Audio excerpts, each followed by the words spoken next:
ये है दिल्ली दर्पण।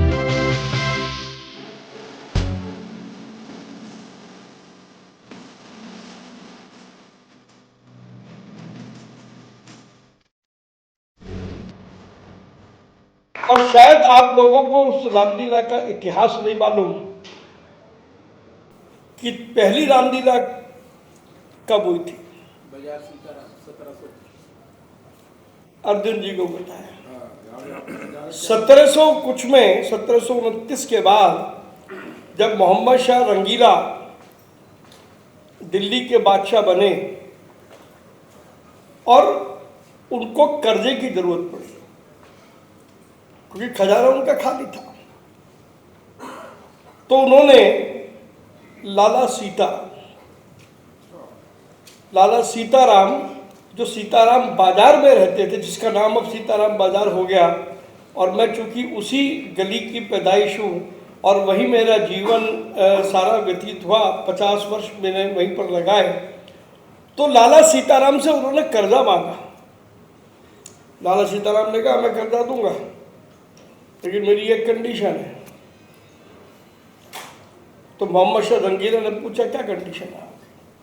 उसने कहा मुझे मेरी हवेली में रामलीला करने की इजाजत दी जाए। और मोहम्मद शाह रंगीले को लाला सीताराम ने कर्जा दिया और एक लंबे समय तक सीताराम बाजार की लाला सीताराम की हवेली में रामलीला हुई। और उसके बाद जब बहादुर शाह जफर आए तो उससे पहले वो रामलीलाएं लाल किले के पीछे चली गई, और उसके बाद जब बहादुर शाह जफर आए तब ऐतिहासिक रामलीला मैदान में रामलीला करना शुरू हुआ, जिसके राजेश खन्ना जी यहाँ पर बैठे हुए हैं। और आज जो अभी बात कर रहे हैं झूले की, सामान बेचने की, कुछ हमारे अधिकारी कह सकते हैं कि साहब ये रामलीला है, इसमें झूले का क्या काम, इसमें सामान बेचने का क्या काम। तो इतिहास इस बात का गवाह है कि जब वो रामलीलाएं हुई थी तब मूंगफली, गुड़ और इस तरीके की चीज़ें रामलीला में बिकती थी।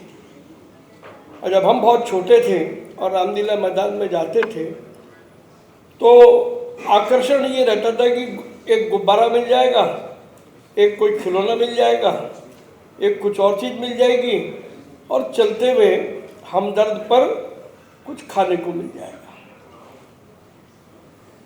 मैं ये बात इसलिए बता रहा हूँ कि जब हम रामलीला के उत्सव की चर्चा करते हैं तो हमें कॉम्प्रिहेंसिवली बात करनी पड़ेगी